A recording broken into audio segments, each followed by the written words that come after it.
Hi everyone, my name's Danielle and welcome to another episode of Board Game Bakes. This is a fun show where we make board game themed pieces and components from some of your favorite games. This week we're going to continue the Halloween trend and make Potion Explosion. Potion Explosion is a fun game where you have to collect marbles to complete potions, and then you can use those potion powers to get even more marbles.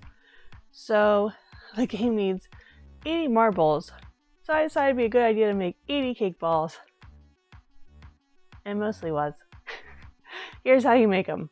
To make your cake balls, you're going to need a pre-prepared box cake mix, candy melts, and a cream cheese tub of toys.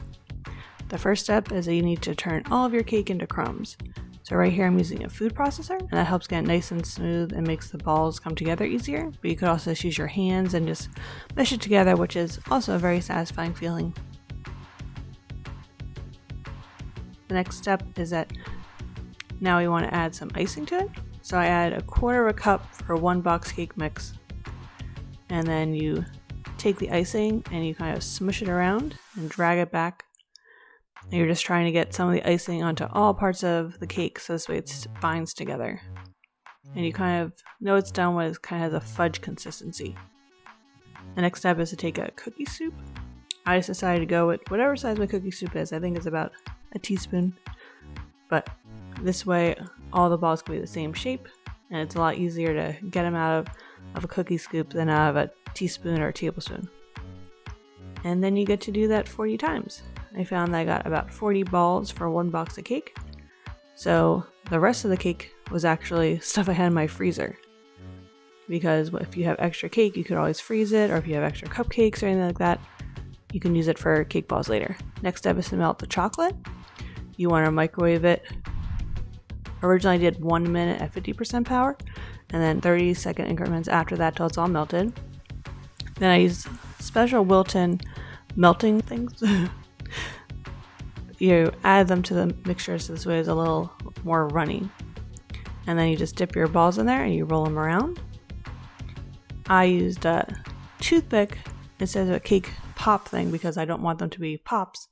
I want them to be balls. But if you put them onto the ground, then they'll probably have a flat bottom, which will make it more difficult for them to roll.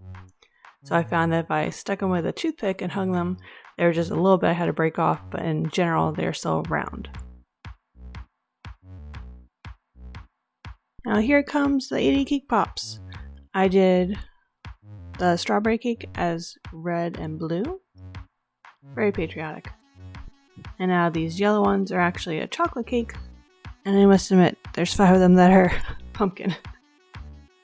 I decided that it was more fun to do a chocolate covering for the black marbles instead of just using black candy melts because chocolate tastes better than candy melts. Just saying.